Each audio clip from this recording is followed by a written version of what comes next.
when you buy $100 pair of shoes and you only have to pay $25 that day, the shoes are $25. I am $107,000 in debt, and I am the Affirm and Klarna girl. Why is paying for so addictive? Like, the budgeting, you see how I am. I literally once financed a bottle of body wash. I can't believe I did that. I am so stupid. I don't know what I was thinking. Wait, you ended up using more than just 190? Yeah. On what? £2,500. Cough. Seriously? 2.5 grand? Hello divas, and welcome to our July video essay, coming to you live from me, a girl who voted. And today we are going to be getting back to our roots and talking about a little class consciousness, but specifically the class consciousness we need to have with ourselves. But before I get into all of the details, I want to start with a big disclaimer that this video is not going to be about shaming anyone for their individual consumer choices. There is, first of all, plenty of that happening on the internet, especially in the personal finance space. And we also live in a current culture and attention economy that means that essentially every bad decision is turned up to 11 and blasted into our eyeballs. Because America has essentially taken the credit card model, or the credit model generally, which has existed for quite some time, and we'll get into that, and extrapolated it into everything from online sports betting to financing your burrito. Because one of our most fundamental economic problems is that the cost of needs versus luxuries has gotten completely backwards. We talked about this development previously in our video essay, How Stanley Cups Predicted Our Black Mirror Economy. We are in a time where, as you might have seen on other articles or even this TikTok, our luxuries is about 1 month's rent, where theirs was 3.5 years' rent. The costs of necessities and luxuries have essentially totally reversed in the past 4 decades, where, for example, things like buying a home are vastly more expensive than they used to be, even adjusted for inflation, but getting a plane ticket to Europe has never been cheaper. The Stanley Cup represented many different types of aspiration, and we'll talk about more of them later in the video, but above all, they represented a kind of accessible aspiration, where you couldn't, for example, renovate your kitchen, but for example, you could open a cupboard and have 50 different colors of Stanley Cups to match each one of your outfits, as many people did. This phenomenon of faux abundance is also likely why, to go back to the earlier point about DoorDash and Klarna, food has become such a status symbol for millennials and especially for Gen Z, who eat out and order in far more than previous generations. Because it's the kind of luxury that they can afford and which is also easy to share and therefore to show off. We can all afford to get on the worst flight in the world to Ibiza, but we still can't afford to own homes or get an education, at least not nearly at the same rate as previous generations. And at the same time, we're stuck crowdfunding our way out of medical debt and the aftermath of natural disasters thanks to a government that simply can't find a way to take care of its citizens' basic needs. The bottom line is that we have created a system in America where it is easier to pretend to be wealthy on an individual level than create actual material wealth and comfort on the collective. To speak more about how our economic system makes it more and more difficult for Americans to build real stability, we sat down with dear friend of TFD and former investment manager Amanda Holden. It is just hard to build long-term wealth and stability. I think that we can start there. It is difficult all of the time, but we are in a very unusual time where it feels even more difficult. And this is for a couple of reasons. So debt has become extremely casual. So whereas it might have been hard to access or even a bit maybe even taboo, right? You might even keep it a secret if you were majorly indebted, even as recently as a few decades ago. That's not really the case anymore. And so whether it's credit cards or student loans, or even just knowing that these new tech companies run in debt until they don't, right? Debt is everywhere and it is perceived as mostly fine, right? Especially in personal finance spaces. Debt is a tool is something that you will hear a lot of people say. And now, especially with buy now, pay later, being debt has become increasingly easy to access. And so debt is very casual. But that is just one ingredient in this mystery casserole that is modern life in the United States, right? So we have this casual debt access. Spending is very easy. It is mixed with a lack of a strong enough social safety net.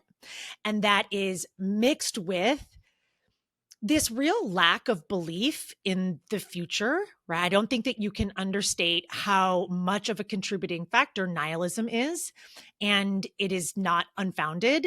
We are not giving young people enough to be hopeful about. And that is mixed with one of our newest forms of wealth, which is, it really lies in our ability to capture attention capture, right? Like, so you can't have a house, but you can get likes on TikTok. And that is mixed with the comparison game that humans already do, but that social media has intensified dramatically. And that is mixed with an addiction to consumption and to convenience, which is very powerful and very real. And then there are inadequate regulatory limitations to some of this stuff, right? You know, without any legislative guardrails, right? A proper country wouldn't allow an 18-year-old to put chow mein on layaway, right? We see people caught in these cycles of spending money for the now, and it comes at a major expense of what we can have in the future. And so there are multiple conversations to be had here. One is, of course, systems wide. What can and should we do to set people, and especially young people, up for success, up for real success?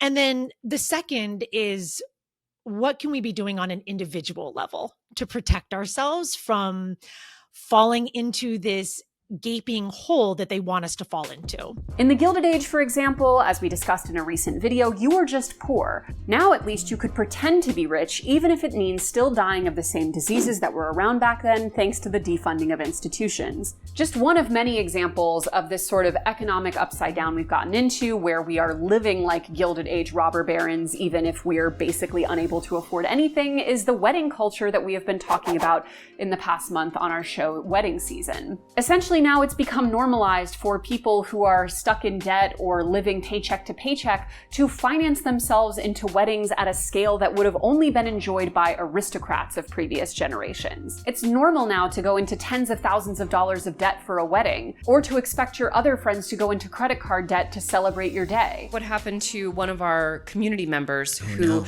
could not afford to attend the destination bachelorette trip, so was disinvited from being a bridesmaid?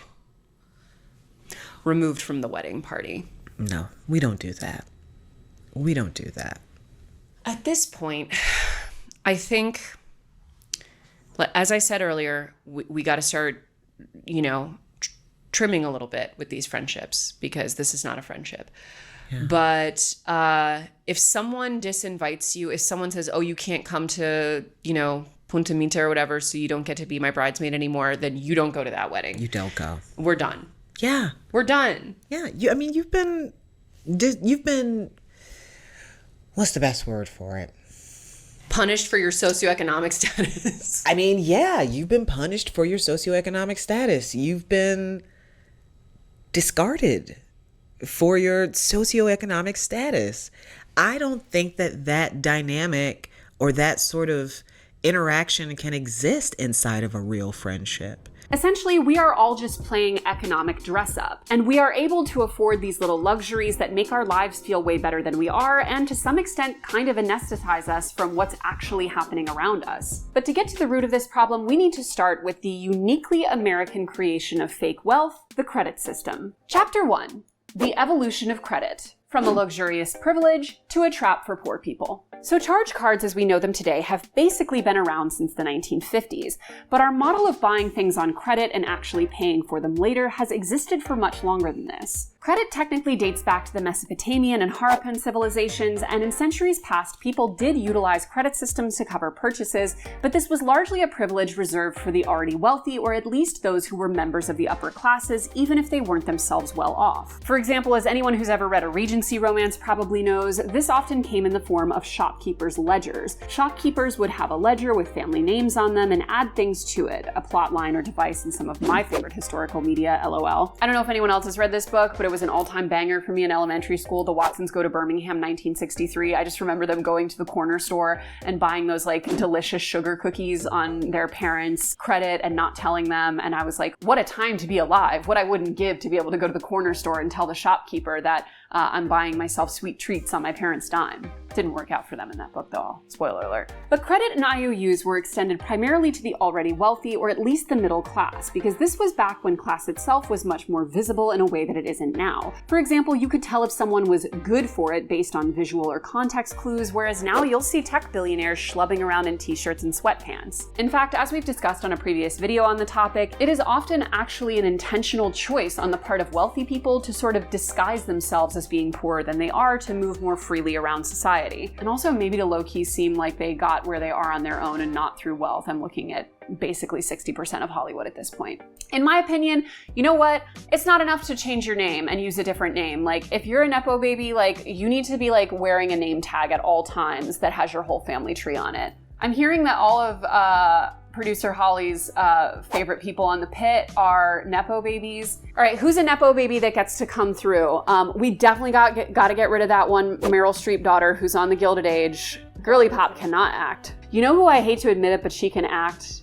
Margaret Qualley. And she is the most employed person in Hollywood. You know who can't act? Lily Rose Depp. Her parents are like two of the most famous people in their respective countries, so she's like a mediocre actress in both American and French cinema. She's mediocre in multiple languages. You know what? Actually, I'm gonna say that gives her extra credit. She's allowed to stay. But anyway, after operating as sort of like a ledger system for many, many years and through many societies, the concept of credit morphed into the credit card.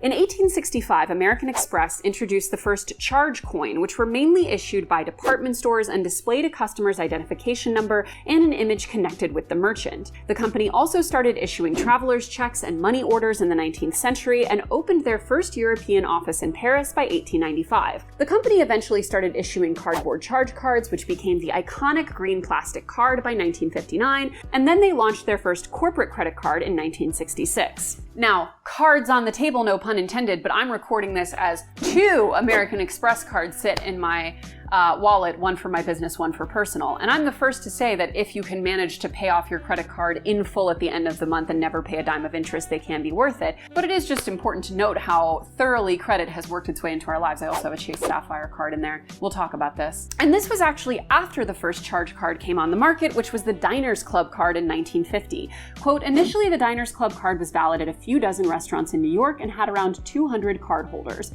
The company made money by charging customers an annual fee of $3 and restaurants a 7% transaction fee. By 1953, the Diners Club card was accepted in the UK, Canada, Cuba, and Mexico. Talk about being of a different time, Cuba. And credit cards became much more prevalent after 1969 when something very important happened. IBM invented magnetic strip technology. Before this, accepting credit wasn't as widely adopted as a practice by businesses since it was so much more cumbersome. Quote, business owners took an imprint of embossed account numbers on carbon copy paper, then later in the day used this information to run the transaction. It's also important to note that just because credit cards weren't as popular before 1970 does not mean they weren't as predatory. Because on some level, credit is honestly inherently predatory. Because it's only a good choice for the people who can afford to use it without ever paying interest. And yes, there can be times in which financing something makes a lot of sense. For example, I have a mortgage on my home, but the profitable business model relies on people not being able to use it responsibly, not having enough money to pay for it at the end of the month, or using it to buy stuff that they absolutely don't need and which isn't a good use of financing, which we'll get into. And before 1968, credit was essentially unregulated. Quote, in response to the boom of credit card accounts, the Truth in Lending Act was enacted in 1968. The Federal Reserve Board implemented this set of regulations in the hopes of protecting consumers as they dealt with creditors. Most notably, the TILA requires card issuers to disclose certain information before issuing a consumer credit card, including the annual percentage rate and fees associated with the card account. From 1966 until 1970, more than 100 million credit cards were produced and mailed unsolicited to customers the bank had deemed creditworthy. actually a far cry from the sometimes stringent application process of the current credit card landscape. Not surprisingly, this mass distribution invited a wave of white-collar crime, privacy concerns, and legislative debates. And some of the other important legislation that regulated credit cards in the 1970s were the Fair Credit Reporting Act of 1970, which ensured fairness in credit reporting, the Equal Credit Opportunity Act of 1974, which was famously the first time women could independently get their own cards from most lenders, the Fair Credit Billing Act of 1974, guaranteeing customers could dispute charges for the very first time, and the Fair Debt Collection Practices Act of 1977, which protected consumers against debt collection abuses. And by the 1980s, travel reward and points cards were booming, and elite cards emerged as status symbols. Quote, Amex already appealed to a more affluent customer base, and the 1984 debut of the Platinum Card from American Express solidified this. At the time, the card carried a $250 annual fee and offered 24-hour concierge service, travel insurance, and access to private clubs around the world. Adjusted for inflation, the annual fee would be $630, which is slightly less than the $695 you pay today. While the Discover card, initially issued by Sears, offered an alternative to the pricey premium cards by offering a no annual fee card in 1985, widely promoted in a famous Super Bowl ad from that year. And by the 2000s, cards were in full swing of competition with each other, meaning that their rewards programs became their most powerful marketing tool and exploded in popularity. By the early 2000s, American Express membership rewards, Chase Ultimate Rewards, and Citi Thank You Rewards each offered over a dozen airline and hotel partners. All three issuers also offered multiple credit cards ranging from basic to premium, and Capital One followed suit shortly after. And we all pretty much know where we are now, which is an entire cottage industry of people teaching you how to hack and optimize your various cards so that you don't have to pay or pay in full for things like travel or luxury items, which is, again, to be fair, something I do myself. And for people who can afford it / are savvy with how they use it, credit can be a really nice thing and have a lot more advantages and security than just paying out of your checking account every time you need to buy something or carrying a bunch of cash. But while the democratization of credit has had some positive impacts, it has also led to an explosion and normalization of debt in recent years, driven in large part by the extreme increases in cost of living, housing, and education.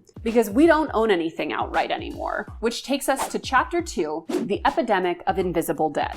So thanks to the ubiquity of credit and now things like buy now, pay later apps, many people have adopted a lifestyle where living completely outside your means isn't just feasible, but totally normalized. Buying things that we can't yet afford or just being exposed to those things has become a daily occurrence that's woven into the fabric of our lives. We're taught to emulate and attempt to purchase things way outside of our budgets in a million micro ways each year, and new transaction and financing models are constantly popping up to support this. Of course, it's not just happening for complete luxuries. We mentioned in another recent video essay how it's possible to use the buy now, pay later apps like Klarna with DoorDash, which is a luxury for most people. But the New York Times also recently put out a deep dive into the consumer use of buy now, pay later apps for things like groceries, which are a necessity. Quote, buy now, pay later blurs the lines between affordability and accessibility. The moment a consumer can't pay on time, late fees stack up. And in most cases, buy now, pay later platforms don't report timely payments to credit bureaus, meaning that you don't build credit. But if your debt gets sent to collections, your score can tank.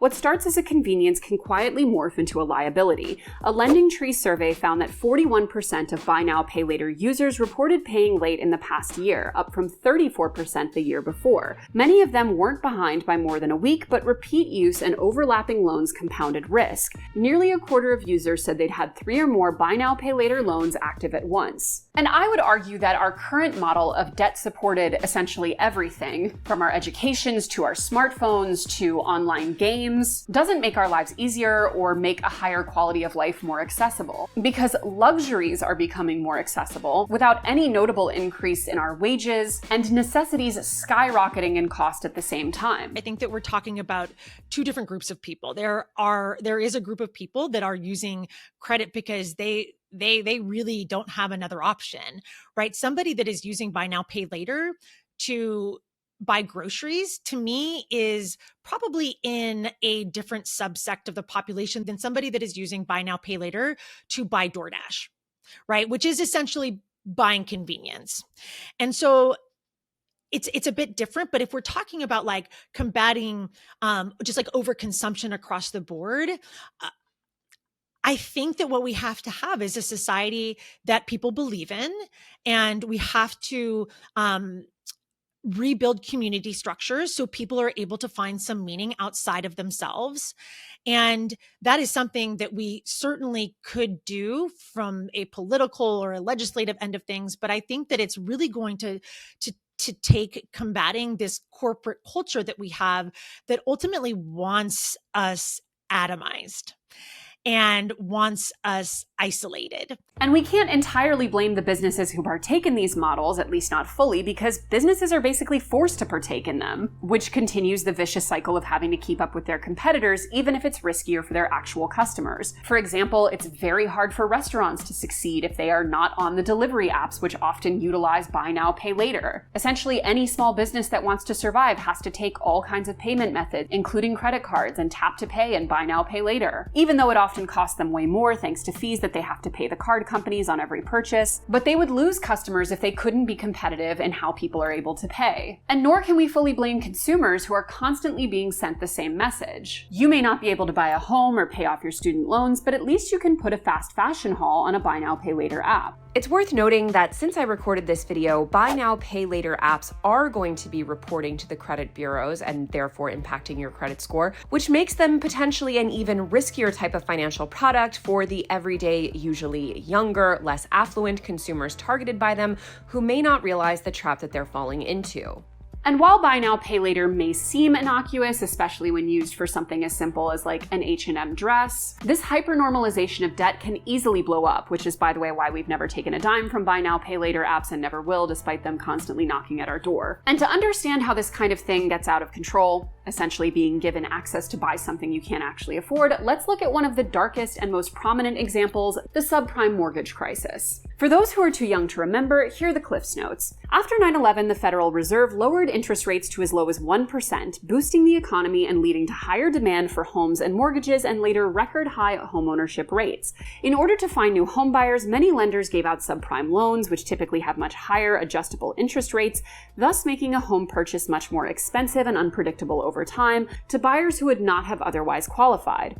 And according to Investopedia, the lending standards for some lenders became so relaxed that it sparked the creation of the ninja loan: no income, no job, no assets. Investment firms were eager to buy these loans and repackage them as mortgage-backed securities and other structured credit products. These securities were then bought from the banks that issued them and sold to investors in the US and internationally. Then, when the economy started turning for the worse and many people started becoming unemployed, those high interest and adjustable rate loans started increasing their rates, and borrowers could not pay them back, leading to banks foreclosing on many properties and some even shuttering their doors, plus many being bailed out by the government. The subprime meltdown of 2007 to 2009 was one of the most catastrophic events in recent US history. Around 7.5 million Americans lost their job, and the real estate market took decades to recover. By some accounts, the hesitancy to build new housing following the subprime meltdown contributed to the bidding wars during the pandemic. But you can also watch my husband's favorite movie, The Big Short, to get a much more detailed breakdown of this.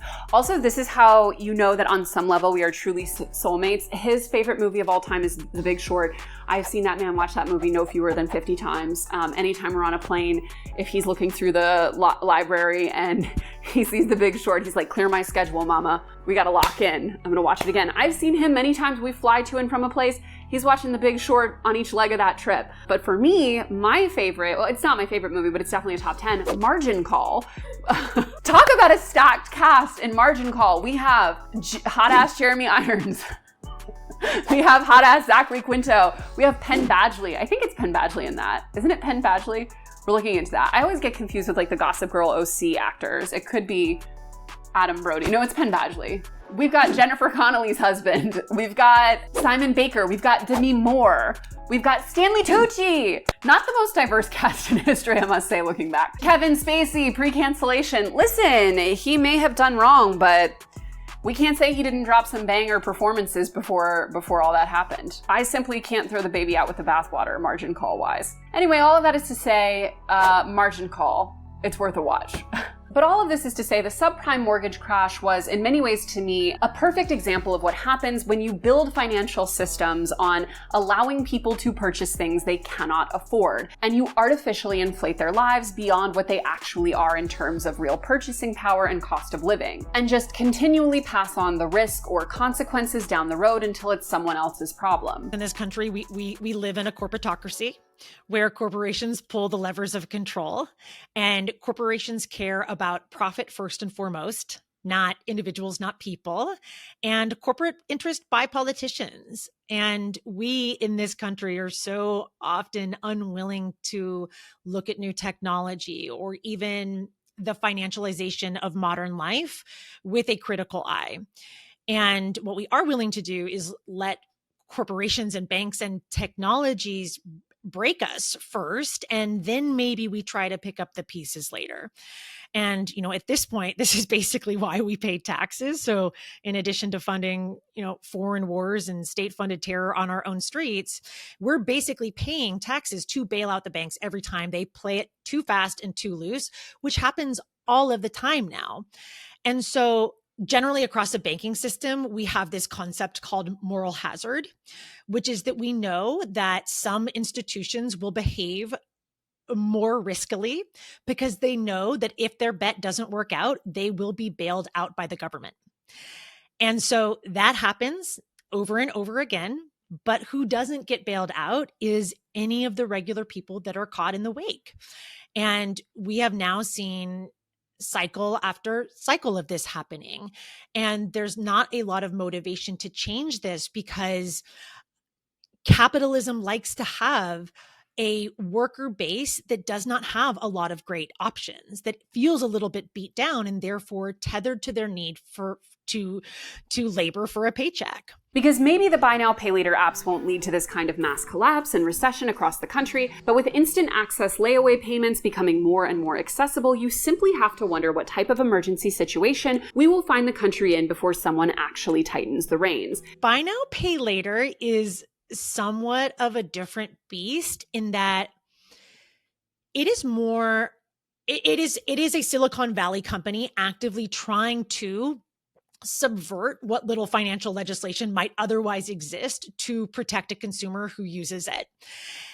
And this is the new tech model. Uber won market share by subverting established regulation around taxis. Airbnb won market share by subverting established regulation around hotels. And BNPL is subverting established regulation around consumer loans like credit cards. This is the business model of BNPL. It is one of what we would call regulatory arbitrage. That's what they're looking for, is they are looking for their loophole. So they actually don't have to be beholden to the same rules as credit cards, because currently credit cards are more regulated than BNPL. Even though BNPL might seem like a great deal now, the idea, and let me say a great deal in terms of you're not having to pay interest, right? That might seem like a great idea now, but as is with Uber, as is with Airbnb, the idea is to create a culture that people become extremely reliant on, and they on some level need to uphold their level of spending so that later on down the line, when you are addicted to using that infrastructure, they can change the terms of the game. And so I have to imagine that right now, the top priorities for a Klarna or an Affirm, they are to get the population reliant on their services, even if they are taking a loss on some level.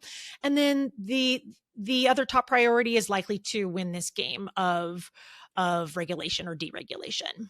And we can't talk about the systems that keep us beholden to debt for ill-advised reasons without talking about credit card rewards. Which brings us to Chapter 3, credit card points and the meaninglessness of the word status. So according to market research from Ipsos, quote, 7 in 10 people say they have a reward, point, or cashback credit card of some sort. And when we asked how people use them, half said that they pay those off each month to avoid interest rates. But that hides a troubling age split. 69% of older Americans do this, but only 36% of younger Americans do.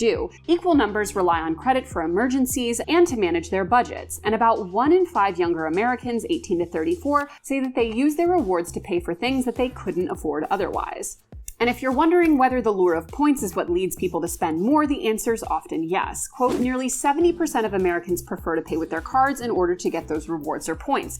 35% think they spend more because of their cards, and 37% say they would decrease their card spending if the rewards weren't available. And again, in total transparency, that is me. I filter absolutely every purchase that I'm able to through my cards because I actually use the points and rewards, and I'm one of the 50% of users who actually pays my cards off in full at the end of each month and never pays $1 of interest. I also am not buying things I couldn't afford or wouldn't otherwise buy with my cards just to get the points. And thanks in part to both the ubiquity of cheap flights and the possibility of gamifying credit card points, travel, which was once an extreme luxury, is cheaper and more abundant than ever. This might be one of those things where some better financial literacy would really help. I think many people do not know that the points or the miles that you earn on a card do not make maintaining a credit card balance and paying interest worth it.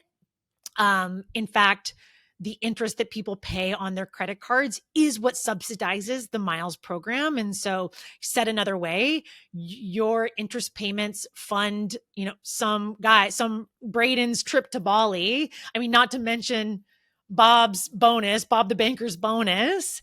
And so people in a lot of debt and poor people are paying for rich people's vacations. That's how point and mile programs work with credit cards.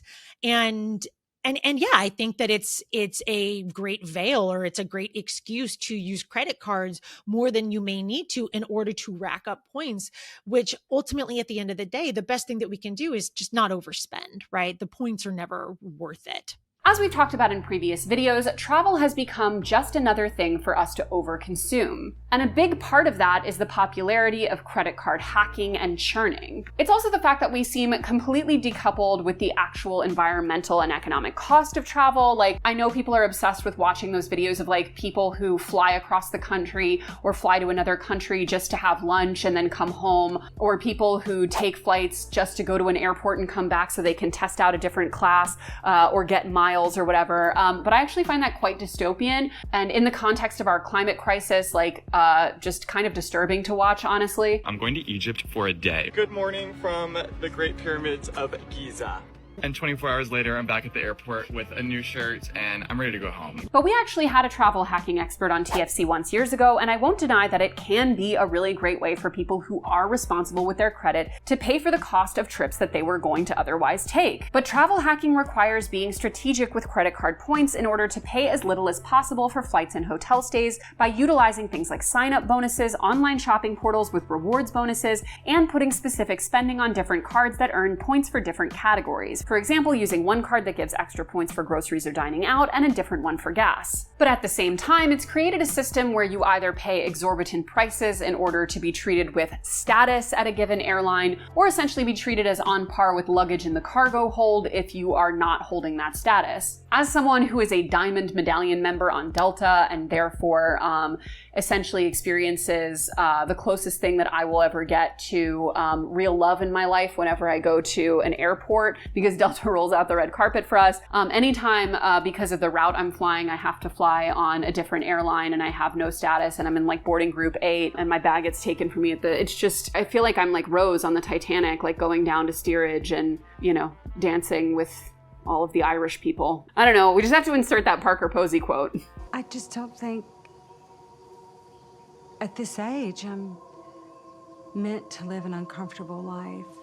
And having status, as I can attest, does often make us feel more entitled or get used to a much higher class of service, but it usually doesn't mean anything other than that you've spent a certain amount of money, not that you have amassed any kind of level of wealth. For example, look at airliner credit card lounges. Last year, Delta announced that there would be changes to lounge access for SkyMiles members or Delta-affiliated Amex card holders, thanks to lounges being essentially overrun and limiting access for members who previously had unlimited lounge access, one of the biggest perks for the airline's loyalty program. program. The points system lures us in with the idea that we can achieve such a status symbol without actually having to be rich, but the credit card companies and airlines still hold all the power. They can simply change the rules whenever they want, and thanks to the sunk cost fallacy, it will not necessarily affect their bottom line. And they may lose some customers, but others get so used to having airline status that losing the luxury of lounges altogether, even if it means saving money by no longer paying exorbitant fees or charging excessive purchases just to accrue points, feels like too big of a step back in terms of their quality of life. And for young people, the credit card they use has become its own status symbol along with the specific items they charge. Quote, Howard Grossfield, president of U.S. Consumer Services at American Express, told Fortune earlier this month that Gen Z and millennials accounted for 75% of new consumer platinum and consumer gold accounts in 2023. But status symbols aren't defined just by how people spend their money, but what they spend it on as well. Look no further than a note released by Bank of America last week, which found that every year since 2021, Gen Z has spent more at premium grocery stores than they have at value chains. Conversely, despite standard tier shopping still being the most popular across every generation, for Gen Z consumers, the share of card spending in this category dropped to approximately 4% between April 2019 and April 2024. If you're looking for evidence of the phenomenon in action, look no further than the Erewhon craze sweeping TikTok. The LA-based luxury food market has more than 26,000 videos beneath its hashtag, many of which are taste testing the brand's viral smoothies, which retail for up to $23. And just to note that Erewhon, like so many high-end chains, has its own membership program that allows customers to buy into yet another fake status symbol. And this is really emblematic of the fact that for millennials and especially Gen Z, all of these various luxuries, things like travel, concerts, dining out at restaurants, buying overpriced smoothies, doing fashion or makeup hauls, have become status symbols in place of actual wealth building. When we talked about the earlier credit systems that relied on a sense of the person being good for it, this was rooted in some sort of assessment of their actual net worth, their wealth, and their expenses relative to their income. You were wealthy if you could afford to pay your mortgage every year, if you could afford an education, if you could afford to take care of your family when they were sick, if you could afford to just generally live a comfortable and secure life. Now you're wealthy if you can show off the smoothie you bought, or you can go to Europe every summer by charging it on a credit card. And this is a good time as any to remind you that credit cards ultimately make money off of you not being able to pay off your balance. Because credit card companies do have different streams of income, ranging from the interest that cardholders pay on overdue balances, to the annual fees, to the fees paid by merchants, but by far the biggest revenue stream is interest. In 2020, the credit card industry brought in $76 billion from consumers paying interest compared to just $13 billion from the consumer's annual fees. So the financial model of credit cards simply would not work if everyone was using them the right way. The credit card infrastructure has allowed or lended itself to a culture of overconsumption. You could maybe even almost think of it in the same way that student loans are partially to blame for how expensive college has become. When there is more access to credit, the more somebody can charge you for something. And so it's easier to raise prices. Nowadays, it's just really not very hard to access credit at all. And the companies who want to sell us stuff, they know this. And they know that they're not limited to the money that exists in your bank account right now. And it just makes it a lot easier to sell something to you. It is very possible to sell to us in a way that does not address any long-term ramifications of the money that we're spending at all. Like how long this product lasts is almost irrelevant. It really only matters if you want it and if you want it right now. And that makes for a pretty easy sell. People would disagree on this question of whether credit card companies are predatory, because in a vacuum, you could argue that they are neutral. And I think a lot of folks in the personal finance space would probably argue that they are neutral in that they are simply a product that is offered by a bank and that can be viewed as a tool. And they are going to charge a high rate of interest because they are indeed taking some risk by loaning money to people that may never repay them. But we don't exist in a vacuum. We exist in a society that has proven itself quite unable to take care of its own people.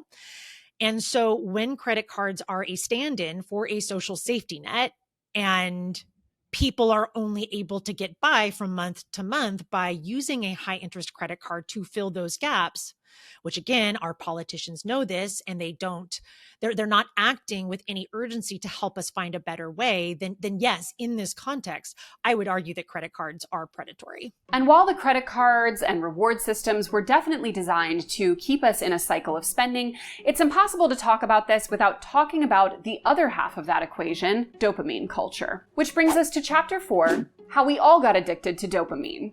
So dopamine culture in this context refers to how on a societal level, it is always easier to do the thing that gives us instant gratification than to put in the work to actually be content. It's often been used to describe our relationship to our phones, for example. Dr. Ann Lemke, author of Dopamine Nation, quote, calls the smartphone the modern day hypodermic needle. We turn to it for quick hits, seeking attention, validation, and distraction with each swipe, like, and tweet.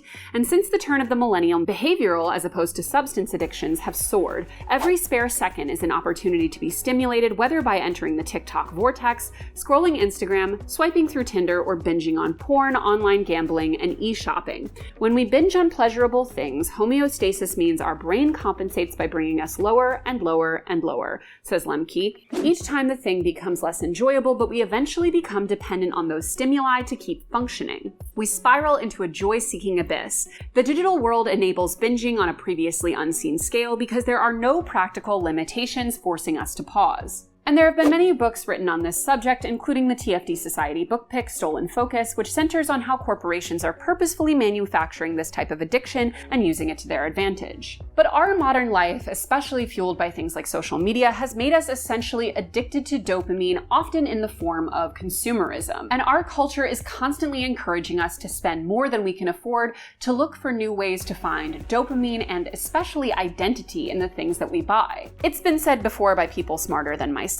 but often the opposite of all of these things, whether it's depression or anxiety or addiction, is some form of community. And much of our current consumer and internet culture are built on breaking down that community and separating us as much as possible, focusing on our individual pleasures and what we can buy, rather than creating value in our lives in ways that don't cost money. I think it's just like so much deeper, right? Like the reasons why we're over-consuming, if over-consuming is our problem, are really so much deeper than just the payment app itself, right? The payment apps are the architecture that allow us to act out our insecurities and our anxieties. If we're talking about what can we do to protect ourselves from falling into this maybe like addiction to these immediate dopamine hits, or defaulting into convenience, is just kind of reminding ourselves what it is that we're up against. And what we are up against is we are up against very powerful corporations. And they want you addicted to whatever it is that you're selling. And so the way that I think about it is, when they are trying to addict you to their convenience is a means to destroy your resilience. And when they are trying to addict you to their whatever consumer product they're offering, and so we're specifically talking about overconsumption here, this is a means to destroy your self-love or your ability to love. And so to combat this, right, to combat this culture of convenient overconsumption, the first step is to call out the kind of convenience that can destroy us. And this is both financially, but also in terms of our resilience, right? Every time we make the choice to do something that is easy right now, but bad for us in the long term, we do lose some resilience. And then also we become easier to trap and to mold. And then second, I would say that we also need to call out the ways in which corporations can and will destroy our sense of self and our ability to self-love. And this is like so woo for a conversation about payment apps, but so much of it comes down to this. We all want to be loved. And people are going to take what they perceive as the most direct path to achieving that love. And I think that for a lot of folks includes using buy now, pay later at Sephora or whatever it may be. That's just one example. And that does not necessarily mean that people are accurate in their estimation, but it's also not crazy to imagine a person using BNPL to buy mascara because they want to look a little bit more lovely by society's somewhat rigid beauty standards. And so I completely understand, especially given how easy it is, why somebody might do that. But the best way to combat this is to experience love itself. And to experience love, you have to practice love. There's not really any other way to achieve love, which is an art, and it is a lifelong practice. And it is one that our current culture, our current corporate culture wants to rip from us as well. Because take all the forms of spending and debt cycles that we've talked about. At least with credit cards, you do have the limitations of what you'll be approved for based on your credit score. But buy now, pay later apps don't currently have these limitations, and the psychological reasoning behind why they work can be explained by that instant gratification we've become so accustomed to. According to Forbes, quote, when we look at what's actually being financed, it becomes clear that the pattern is more impulsive, more reactive, and far less considered. Nearly half of all buy now, pay later purchases are clothing and fashion, according to data from Numerator.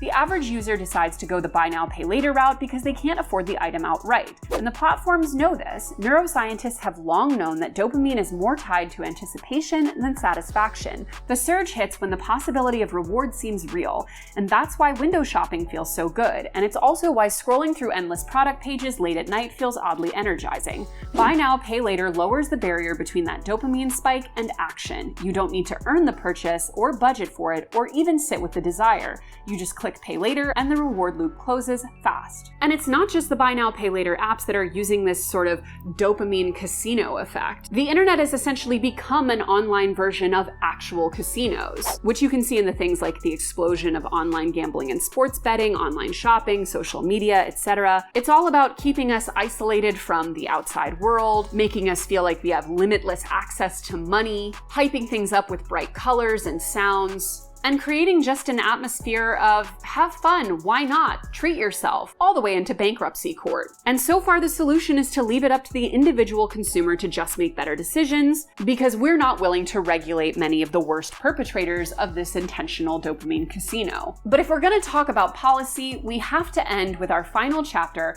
the myth of American abundance. Just as we are often told to pull ourselves up by our bootstraps to fix our problem, America's profit-first policies, lack of regulation, and obsession with faux abundance has created a situation where we feel so much richer than we are on the individual level, even as we become destitute as a community. Because we are obsessed in this country with the idea that wealth is something to be felt on an individual level and not a societal one, but this is a lie. Because let's take another look back at the subprime mortgage crisis. We are arguably still feeling the reverberations of this fallout, but the only way we actually saw corrective steps being taken was with massive policy change and government intervention. The types of loan products that led to the implosion of the housing market are literally no longer legal. And yes, you can argue that it is still way too difficult for the average person to purchase a home, and that is true, but it's also much more difficult for the average person to buy a home they can't afford. And that would not have happened without policy level changes. And some people say we don't even need any government intervention on any of this, and we should just let the market figure itself out, because hey, America's the richest nation in the world by some standards, why should we need to change? We are one of the richest countries in the world. And there are a lot of people that do have very high salaries, but of course, understanding salaries is only useful in the context of our broader economic system. And then, of course, even our salaries here are extremely varied, and people at the lower end of the socioeconomic boundary are really suffering in terms of wage growth. But still, we get quite a bit of cherry picking of just this one side of the ledger, right? Like there's every single month, there's some sort of like Atlantic think piece about how Gen Zs and millennials are ungrateful because we're earning so much. And they would be more than happy to blame our spending habits as the reason why we are unable to, for example, buy a house. But it is this cherry picking of just the one side of the ledger and not addressing what is a full-blown cost of living crisis, which affects everyone. From housing to healthcare to raising kids, a lot of people are really struggling to make it all work. And so we've got this, for some folks, wage stagnation on one end of things. So people not earning enough. And then we've got the cost of everything increasing. And I think it's important to point out that these are both byproducts of the same system. And that system is unchecked capitalism. And again, in this system, profit is the point. And because the objective is corporate profit, it's not fairness, it's not worker dignity, labor is seen as a cost to be minimized. And so then on the other end of things, these same corporations that are trying to limit the amount that they are spending on the cost that is labor, they are also increasing prices because that is what the profit motive asks of them. And so there's no doubt that we are living in this very individualistic society. And so, yes, in a way, individualism is to blame, but I don't necessarily blame the individual. It's very much not our fault, but it ultimately does become our problem in the fact that we're just living under late stage capitalism. But despite Americans having some of the highest average salaries in the world, only currently behind Luxembourg, the United Arab Emirates, Norway, and Switzerland, we are falling far behind other countries in terms of other ways to measure wealth, health, the amount of people living in poverty, and even happiness. Our healthcare spending is almost twice that of other wealthy countries, a whopping $12,742 per capita, compared to $6,850 on average as of 2022, while at the same time our life expectancy is 4.1 years shorter than comparable countries as of 2023. We have some of the average highest salaries in the world, yet our child poverty rate sits at 20.8% in 2022, compared to an average of 11.2% of other wealthy nations. In 2024, we fell to number 24 on the World Happiness Report, which is the lowest in our history, and that high average salary does not itself paint a full picture. We fall well behind other wealthy countries in terms of our federal minimum wage. At $7.25 an hour, we guarantee workers less than half of many other wealthy nations such as Australia, the UK, or Germany. And it is possible to become really rich in America, but it is probable to remain very poor. Our atomization, or living alone, or even only living with a nuclear family or living in the suburbs or being cut off from community, it is extremely profitable for corporations. That's why it is this way. And so instead of sharing what we need, every single one of us has to buy everything we need. And so something I often say is no wonder you had a rotisserie chicken DoorDash to your house last night. I think it's kind of insane that we have to cook or prepare 3 meals a day every single day forever. We were not meant to live like this. We used to have these shared responsibilities, but sharing isn't profitable to corporations. And so therefore we've been sold this version of life that demands individuals to be totally responsible for themselves and to take care of themselves. And that's what we all have to do, right? A lot of us are, a little bit traumatized by the system. And I think this radical self-sufficiency is a pretty normal, even trauma response to a system that has showed us time and time again that they are not going to have our backs. And no one is looking out for them, whether that's the government or it's our own communities and also even our own nuclear families, because, no one suffers from this obsession over the nuclear family unit more than children, because the nuclear family unit itself is an incredibly fragile thing. It is very easy to fracture. And because of it, we end up with a lot of people that really feel like their only choice is radical self-sufficiency. And so what does that mean? That means, you're buying every single thing for yourself. You're doing every single thing on your own. It's only you. I think that the answer has to come from also just a change in our culture.